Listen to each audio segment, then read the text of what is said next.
They say some stories are meant to be forgotten, but this one isn't.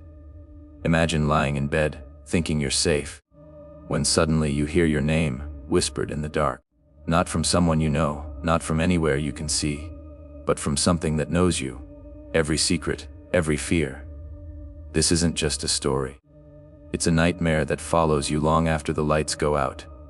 Stay awake if you can. It began on a night that seemed ordinary in every possible way. The kind of night where nothing should have gone wrong. My room was dimly lit by the faint glow of my phone screen. The only sound the soft hum of the ceiling fan above me. I was scrolling through mindless social media posts, half drifting into sleep, when the world shifted without warning. It was subtle at first. The kind of change that sneaks into your chest before your mind can process it. A slight drop in temperature. A stillness that shouldn't have existed.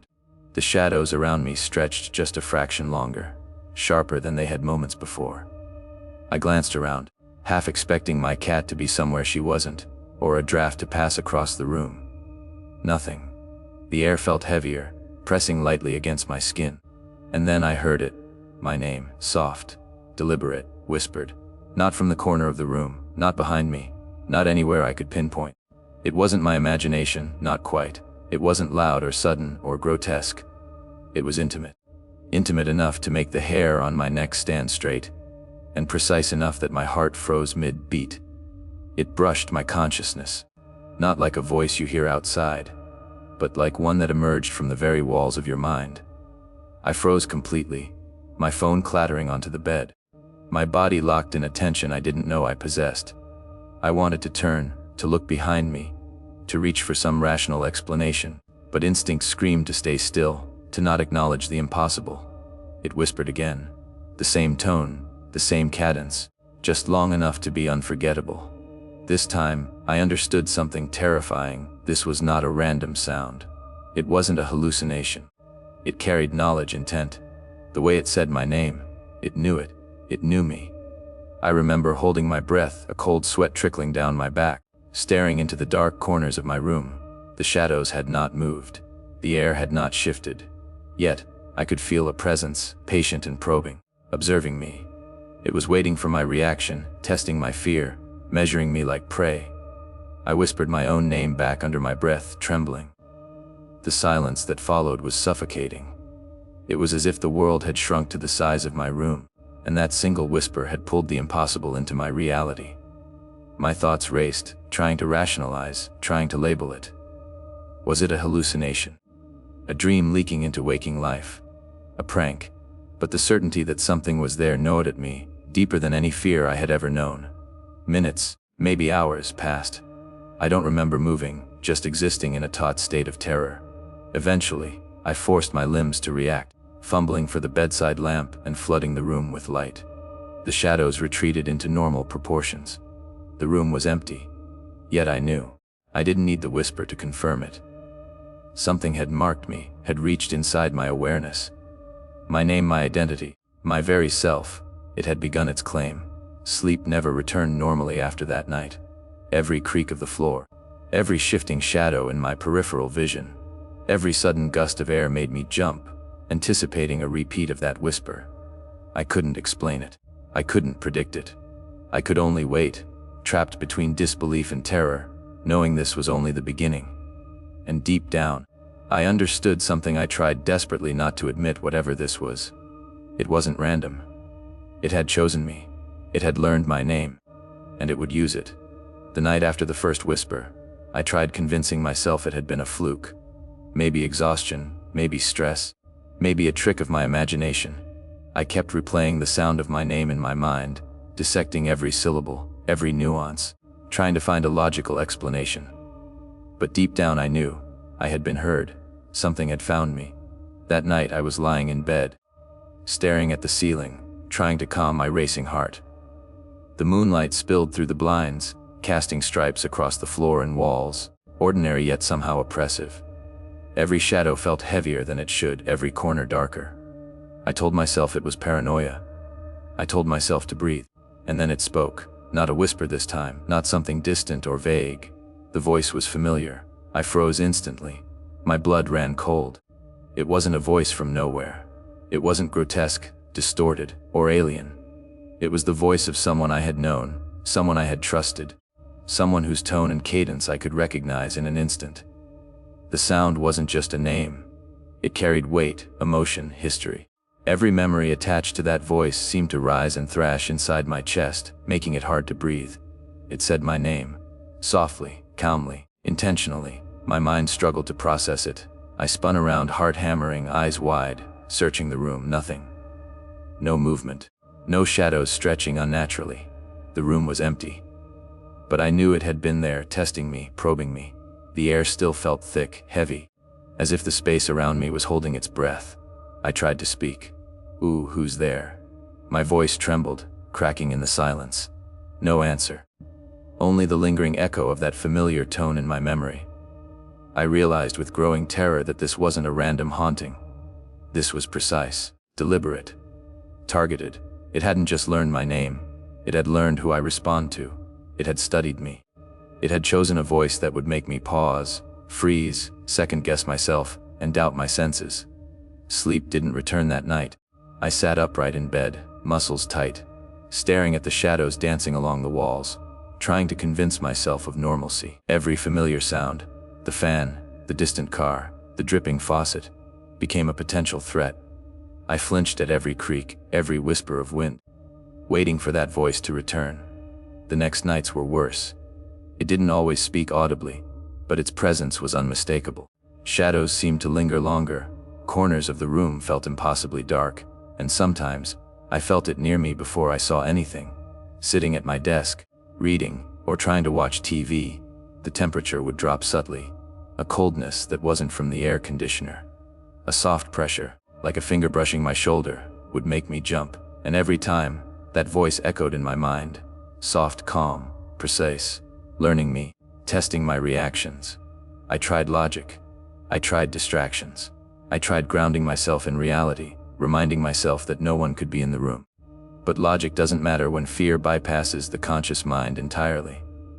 The familiar tone burrowed into my subconscious, attaching itself to memories I had long buried, twisting nostalgia into dread. I even tried speaking to the empty room, reasoning with it, challenging it. "I know you're not real. I know this is my imagination." But that voice, my voice, their voice, something else entirely, responded in my head. Not audibly, not clearly, but the implication was unmistakable. "I know you, and I'm here anyway." The horror wasn't just in being watched. It wasn't just in hearing the name or the tone. The horror was in realizing that whatever this was, it understood intimacy. It knew the effect of a familiar voice. It knew the power of recognition, the power to manipulate, the power to unnerve. It wasn't trying to scare me with grotesque imagery or loud noises. It was trying to destabilize me by touching a part of me that no one else could reach.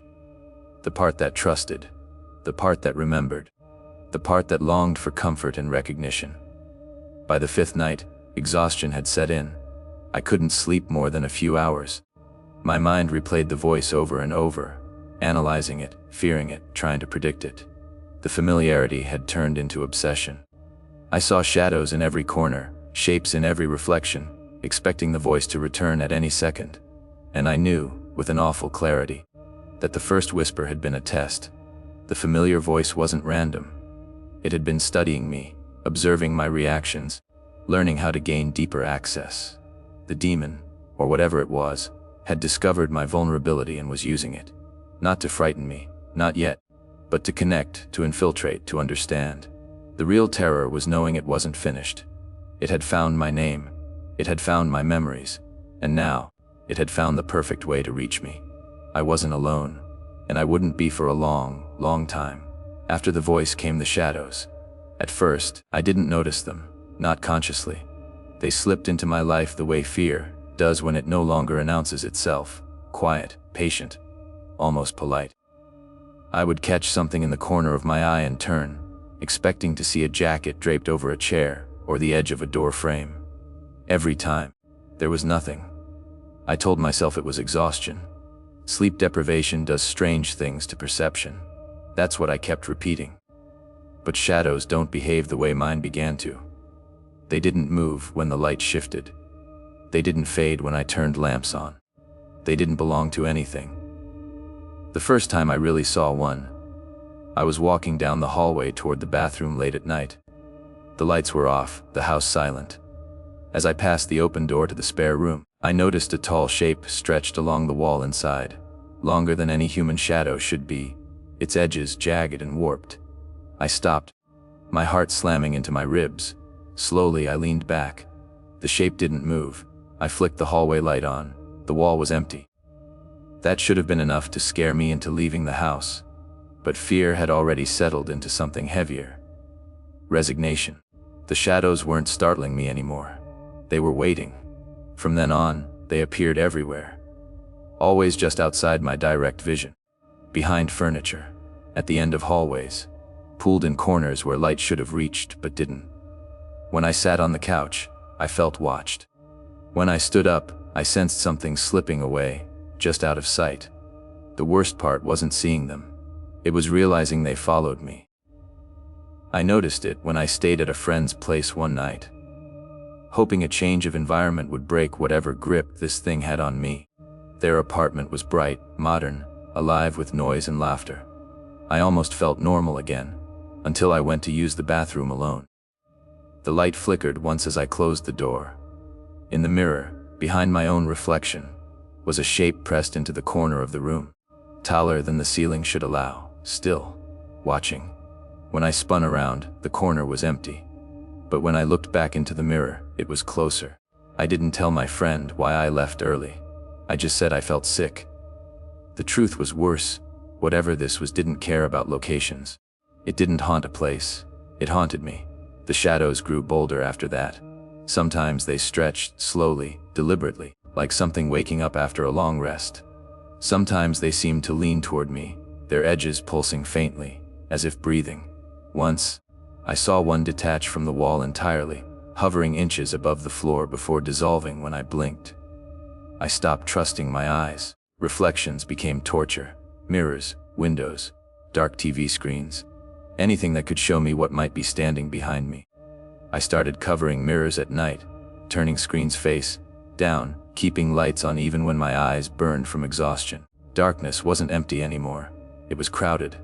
The shadows never rushed. They never attacked. That was the most unsettling part. They behaved like observers, like sentinels, like reminders. Wherever I went, they appeared shortly after, as if arriving late on purpose, just to let me know they hadn't lost me. And sometimes, this was the worst, I felt them before I saw them. A pressure in the room. A tightening in my chest. The sudden certainty that if I turned around too fast, I would see something I wasn't meant to. My instincts screamed at me to keep facing forward, to pretend I didn't notice, because acknowledgement felt dangerous. One night, lying in bed, I watched a shadow stretch across the ceiling. It didn't belong to anything. There was no light source to justify it. It slid slowly, inch by inch, until it hovered directly above me. I couldn't move. My body refused. And then I understood. The shadows weren't separate from the voice. They were its body. The voice had learned how to speak to me. Now it was learning how to exist near me. The shadows were practice. Rehearsal. A way of testing how much space it could take without breaking me completely. As terror seeped into every part of my life, one realization crushed me harder than the fear itself. I was no longer reacting to the shadows. I was adapting to them. They were becoming normal. And whatever follows you long enough eventually becomes part of you. Sleep became the enemy. At first, I fought to stay awake because I was afraid of what might happen if I didn't. Later, I fought to fall asleep because being awake was just as unbearable. Either way, night always won. I started sleeping with every light on. Lamps, hallway lights, even the bathroom light down the hall. Anything to keep the darkness from fully settling. It didn't help. The shadows didn't disappear anymore. They thinned, stretched, flattened themselves into places light couldn't reach. Under the bed, behind doors, along the ceiling where lamps cast weak halos that failed to touch the corners. When I finally drifted off, it never lasted long. I would wake suddenly. Heart racing, lungs burning as if I'd been holding my breath for too long. Sometimes I woke because I heard my name again, not spoken aloud, but pressed directly into my thoughts. Other times, it was the feeling that did it. A sensation so specific it made denial impossible. The mattress would dip, slowly, deliberately, as if someone were sitting down beside me. The first time it happened, I shot upright, scrambling backward, nearly falling off the bed. The sheets were cold, empty, but the impression remained. A shallow depression in the mattress that took several seconds to rise back into place. I stared at it, shaking, knowing with absolute certainty that I hadn't imagined it. After that, it happened often. Sometimes it felt like weight near my feet, dragging gently, testing. Other times it was closer, near my waist, my shoulders, close enough that I could feel warmth that didn't belong to me. Once, I felt something brush my ankle, light as fingers, lingering just long enough to register before vanishing. I stopped sleeping under the blankets. Being covered made me feel trapped. Exposed skin was terrifying, but confinement was worse. I needed to see the room, to know where the shadows were, to convince myself I still had some control. But control was an illusion. There were nights when breathing wasn't my own. I'd lie there, staring at the ceiling, listening to slow, steady inhales and exhales that didn't match my rhythm. The sound came from beside me, above me, inside my head. I couldn't tell anymore. My chest would tighten, my pulse pounding in my ears, and still I wouldn't move. Fear had taught me that reacting only encouraged it. The presence grew bolder when I was weakest. Sleep paralysis set in without warning. I'd wake unable to move, my body frozen, eyes wide open. The room would look normal, too normal, but the pressure was there, crushing my chest, pinning me down. And in those moments the shadows didn't hide. They leaned in. I could feel it then. Not hands, not claws, something worse. An awareness pressing against me, exploring, mapping my fear. It felt like being studied from the inside out. The voice never spoke during those moments. It didn't need to. Its silence was heavier than any whisper. After each episode, I'd jolt awake completely, drenched in sweat, gasping for air. Dawn would creep in through the window, pale and mocking. I'd lie there, exhausted, trembling, knowing night would come again whether I was ready or not. Days blurred together. My reflection looked wrong. Sunken eyes, hollow cheeks, skin stretched tight with tension. People asked if I was okay. I lied. How could I explain that I was afraid to sleep because something waited for me there? That something shared my bed. Caffeine stopped helping. My thoughts became slow, fragmented. Reality felt thin, like a membrane stretched too far. Sometimes I'd catch myself nodding off during the day and panic would rip through me so violently that my vision blurred. I couldn't afford to lose consciousness, not even for a second, because that's when it felt closest. One night, after nearly 3 days without real sleep, I lay staring at the ceiling, tears slipping silently into my hair. My body ached. My mind begged for rest. And that's when it leaned in close enough for me to feel it.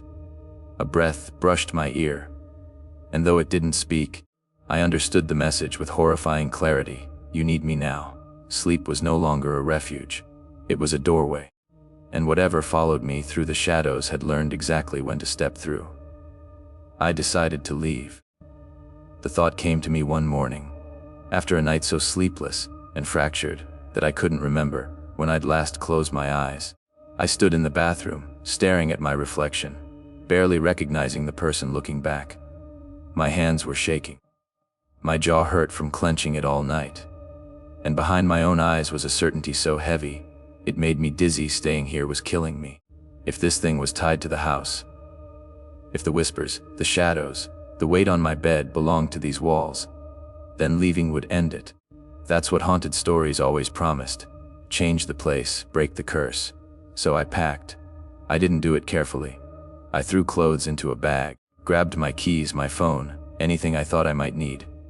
The entire time, I felt watched. Not from one place, but from everywhere at once. The shadows stayed quiet, almost respectful, like they were letting me pretend I had a choice. When I stepped outside, sunlight hit my face, and for a moment, just a moment, I felt relief. Real relief. The air was warm, the world was loud and alive. Cars passed, birds called. Nothing whispered my name. I drove for hours. I didn't have a plan. I just kept going until my hands stopped shaking on the steering wheel. I checked into a cheap motel off the highway, the kind of place that smelled like cleaning chemicals and old carpet. The room was small but bright, sunlight pouring through uncovered windows.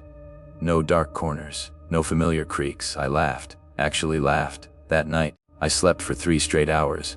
Then I woke up, not suddenly, not in panic. I just opened my eyes, and the room felt wrong. The motel room looked the same furniture, same walls, but the air had thickened. It pressed against my skin the way it used to back home. My chest tightened. Slowly, carefully, I turned my head. In the corner near the door, where no shadow should have existed under the harsh overhead light, there was darkness.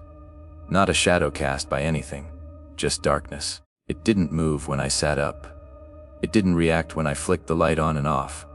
It simply was. As if it had been waiting for me to notice. The realization hit me so hard I felt nauseous. It had followed me. No, worse, it had never left. I checked out of the motel before sunrise, barely able to breathe. I drove again, further this time. Different city, different place. I stayed with a relative, then a friend. New rooms, new layouts, new noises, same presence. It didn't announce itself anymore. It didn't need to. It showed up the way a thought does, sudden, undeniable, a pressure behind my eyes, a weight in the room, a certainty that I was not alone. I started noticing something terrifying. The moment I settled somewhere, the presence felt stronger, like it didn't want motion, like it wanted me still. One night, lying on a couch in a house I'd never been to before, I heard my name again, not spoken aloud, but placed gently into my mind, calm, patient, familiar. You can't outrun what's already inside. That was when I understood the truth I'd been avoiding. This wasn't a haunting. This was an attachment. It wasn't bound to walls or rooms or shadows. It was bound to me, to my awareness, to my fear, to the space inside my mind where silence used to live. The shadows were just how it expressed itself. The voice was just how it communicated. The presence, this constant, suffocating closeness, was the real thing. I stopped unpacking anywhere, stopped planning ahead. Every place felt temporary because I knew I wouldn't stay. I was exhausted in a way sleep couldn't fix. My thoughts felt crowded, like something else was standing too close, reading over my shoulder. Sometimes, in moments of quiet, I'd feel a strange pull. Not fear, but familiarity, comfort, almost. And that terrified me more than anything else, because it meant it was changing me. The idea of being alone started to feel foreign. Silence felt wrong. Empty rooms felt incomplete, and in those moments I sensed approval, satisfaction. Like it had been waiting for me to stop resisting. Leaving hadn't saved me. Running hadn't weakened it. All I'd done was prove the truth I never wanted to accept. Wherever I went, it was already there. The day it entered my thoughts was the day I stopped calling it an outside presence. Until then, there had been a fragile boundary. Something like a wall I could pretend still existed. I could tell myself the shadows were in the room, the weight was on the bed, the voice was in the air. External, separate, but that illusion shattered quietly, without ceremony. The way something irreversible always does. It started with thoughts that didn't feel finished. I would be brushing my teeth and suddenly lose track of what I was doing. Staring at my reflection with the strange sensation that I had forgotten something important. A word would hover just out of reach in my mind, like a thought interrupted mid-sentence. At first, I blamed exhaustion, then stress, then fear. But fear doesn't complete your thoughts for you. One afternoon, I was sitting alone, scrolling on my phone, when a thought appeared fully formed in my head. Calm, familiar, certain. You're tired of fighting. I froze. The voice wasn't audible. It wasn't even loud. It was identical to my own inner voice, using my rhythm, my cadence, my way of thinking. That was what made it unbearable. There was no separation, no echo, no distortion. It felt like me. I shook my head, whispered, "Stop," and stood up too fast, dizziness washing over me. My heart pounded, not from fear alone, but from violation. Something had crossed a line it could never uncross. After that, it happened more often. I'd think about leaving a room and feel an immediate resistance, like hesitation that didn't belong to me. I'd consider calling someone for help and feel a sudden wave of certainty that it wouldn't matter, that no one would understand, that I was safer staying quiet. Those weren't my thoughts. They didn't feel emotional. They felt instructional. It began correcting me, guiding me, nudging my decisions just enough that I'd question whether I'd chosen them at all. Sometimes I'd realize I'd been sitting still for hours, staring into nothing, my mind wrapped in a heavy, fog-like calm that vanished the moment I noticed it. When I tried to think clearly, really push back, I felt pressure behind my eyes, a dull ache, like something pressing from the inside. My thoughts would scatter, fragment, slip away before I could hold on to them. Don't strain, the thought would come. You'll hurt yourself. I stopped trusting silence. Silence was when it was loudest. At night, lying awake, my own memories began to feel altered. Events replayed with small changes, tones shifting, expressions wrong, emotions dulled or intensified. Things I knew had happened one way suddenly felt uncertain. And underneath it all was a subtle suggestion, a steady undercurrent. This is how it really was. I caught myself agreeing. That was the moment terror turned into something colder. Because fear means resistance. Fear means you still know something is wrong. But agreement meant it was settling in. Sometimes, when I was particularly exhausted, I felt a strange doubling, like my mind had gained a second layer. My thoughts would start, then pause, then continue with an addition I hadn't intended. The voice never argued. It didn't threaten. It didn't rush. It simply waited for me to make space. One night, during another bout of sleep paralysis, I felt it more clearly than ever before. Not as a shadow, not as weight, as presence within presence. Like my mind was a room and something had stepped inside, standing just behind my thoughts, hands resting lightly on my shoulders. And then it spoke, not aloud, not in words, but in understanding. You don't need to be afraid anymore. The idea was seductive.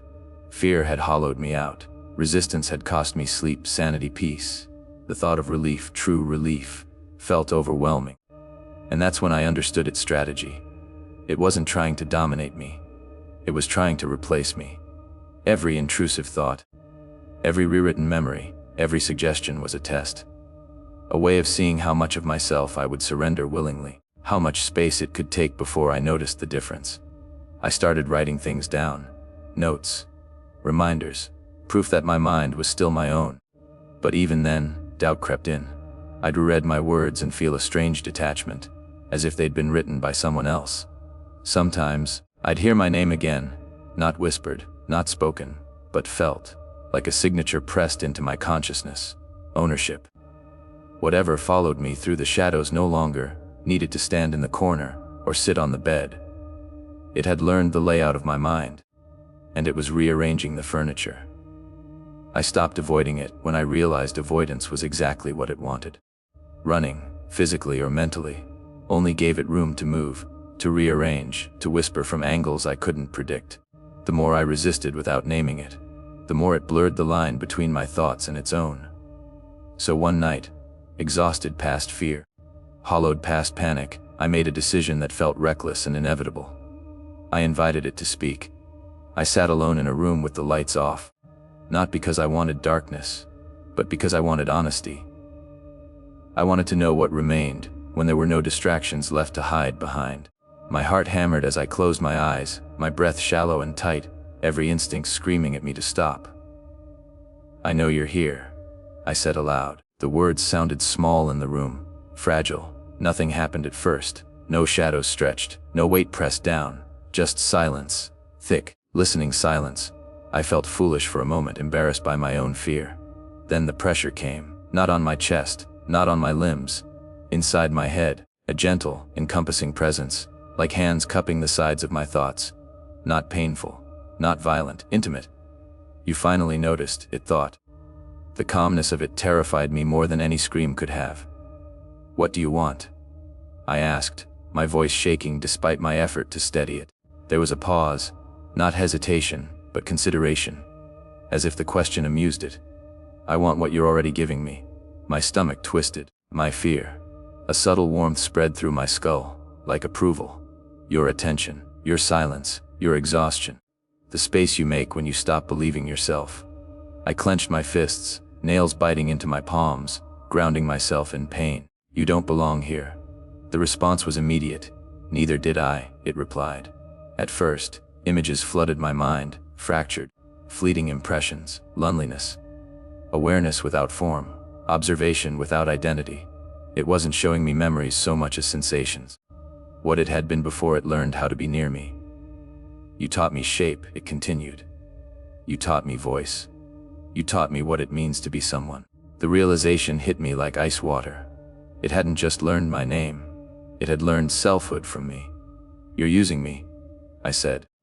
"I'm becoming with you." The room felt smaller. The boundary between where I ended and where it began thinned to something transparent, trembling. I felt my thoughts slow, as if waiting for instruction. "No," I said sharply. "You don't get to decide that." For the first time, I felt resistance from it, not anger, not fear, something like surprise. "Why fight what already fits?" it asked. "I keep you safe. I quiet the noise. I stay when others leave." "That's not safety," I snapped. "That's control." Silence fell again, heavier this time. The presence tightened, not crushing but firm, testing. "Say my name," it urged, not aloud, but inwardly. "You know it, I didn't."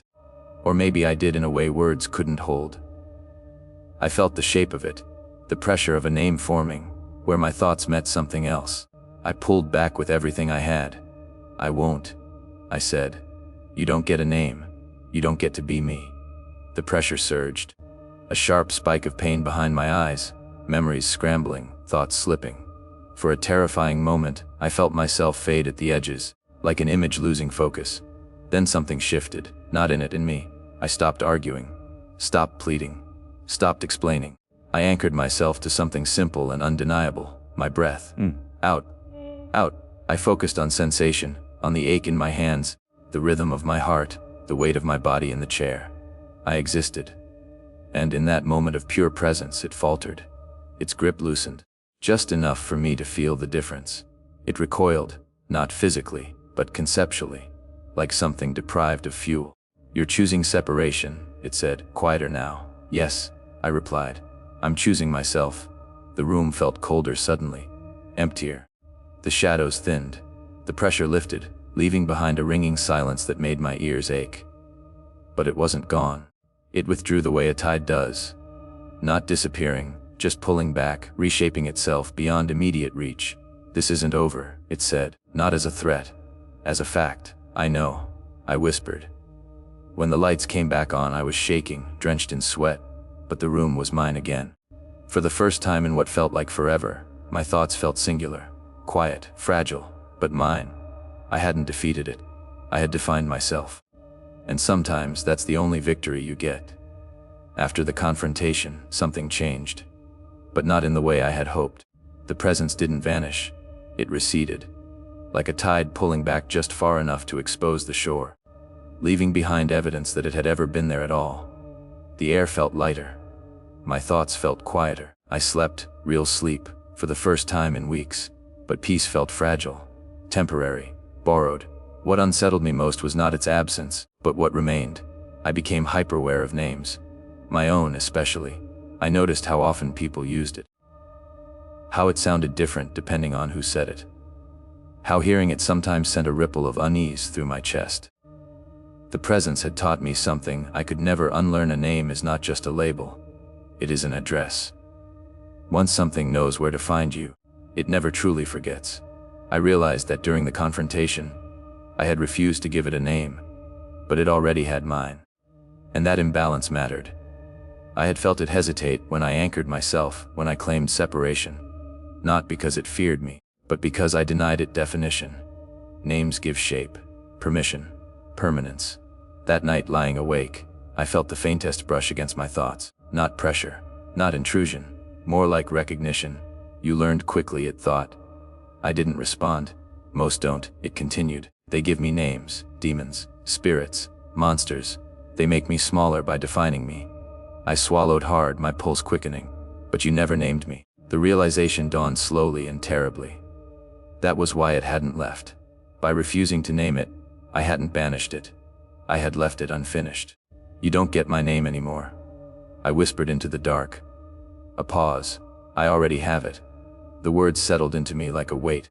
It didn't say them with malice. It said them with certainty, like a contract already signed.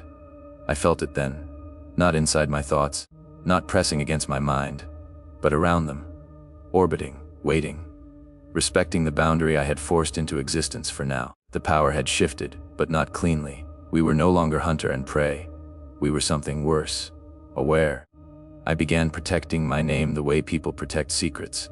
I stopped saying it aloud when I was alone. I avoided writing it unnecessarily. It sounds irrational, but fear rewires logic. And I knew this thing listened most closely when identity was invoked. Names invite attention, and attention feeds presence. In quiet moments, I sensed it drifting near the edges of my awareness, like a thought you almost remember. It never pushed again, never whispered, never touched. It didn't need to. It had learned restraint. And that terrified me more than aggression ever could. Because patience meant intention. Life didn't return to normal. People say that after trauma. But this was different. Normal didn't just feel distant. It felt fictional. Like something I remembered reading about once. I went through the motions. Work, conversations, smiles. But beneath everything was a constant, low-level vigilance. Not fear, expectation. Days would pass without incident, and I'd almost believe it was over. Then I'd catch my reflection in a dark window, and feel that old tightening in my chest. Not because I saw something behind me, but because I didn't. Absence had become suspicious. Sometimes, in crowded places, I felt it more clearly than when I was alone. A subtle awareness threading through the noise. As if it liked watching me pretend. As if it enjoyed seeing how convincingly I could act untouched. At night, when the world quieted, I tested myself. I'd sit in the dark and listen, not for whispers, but for my own thoughts. Most nights, they were mine, but not always.